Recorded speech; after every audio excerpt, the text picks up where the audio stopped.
2024 के लोकसभा चुनाव के लिए बीजेपी यूपी में अपने मिशन 80 के लिए कोई कोर कसर नहीं छोड़ना चाहती है।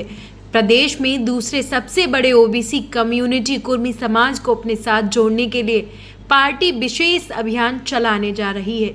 योगी सरकार में कैबिनेट मंत्री और सीएम के करीबी कुर्मी नेता स्वतंत्र देव सिंह को इसकी कमान सौंपी गई है, जबकि सहयोगी के तौर पर मंत्री राकेश सचान, संजय गंगवार, विधायक प्रभात वर्मा, एमएलसी अवनीश सिंह रहेंगे। आपको बता दें कि सरदार पटेल बौद्धिक विचार मंच के जरिए बीजेपी समाज के बुद्धिजीवियों और युवाओं में पैठ बनाना चाहती है। कुर्मी समाज के क्रीमी लेयर जैसे सेवानिवृत्त अधिकारी, डॉक्टर, वकील, शिक्षक, इन पर विशेष ध्यान देने की योजना है।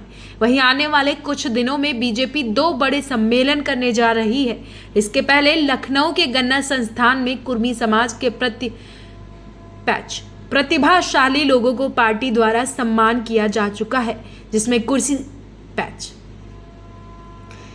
कुर्मी समाज के करीब 50 प्रतिभावान लोगों को सम्मानित किया गया था। ये प्रतिभाएं अलग अलग क्षेत्रों से थी। इसके अलावा कुर्मी समाज के लोगों का पहला बड़ा सम्मेलन 5 राज्यों में चुनाव के बाद दिसंबर के तीसरे हफ्ते में इंदिरा गांधी शांति प्रतिष्ठान में होना तय है। करीब 3 से 5 हजार बुद्धिजीवियों को इस सम्मेलन में आमंत्रित किया जाएगा। इस सम्मेलन में बीजेपी के राष्ट्रीय अध्यक्ष जेपी नड्डा के शामिल होने की संभावना जताई जा रही है। सीएम योगी और स्वतंत्र देव सिंह की उपस्थिति में कुर्मी समाज के बौद्धिक वर्ग को न सिर्फ बीजेपी से जोड़ने की कोशिश होगी, बल्कि उनके समाज में उत्कृष्ट कार्य करने वालों को सम्मानित भी किया जाएगा।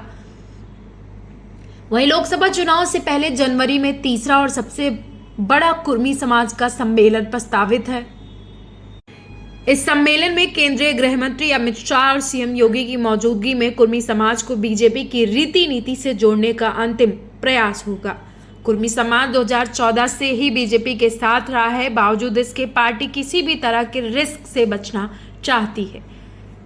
वजह साफ है कि सपा और अपना दल कमेरावादी दोनों कुर्मी समाज में सेंध लगाने की जुगत में है। बीजेपी की आशंका इसलिए भी वाजिब लगती है क्योंकि मोदी योगी की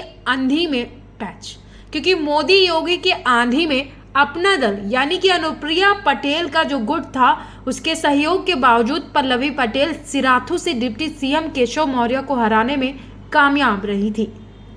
ब्यूरो रिपोर्ट, टीवी 24, लखनऊ।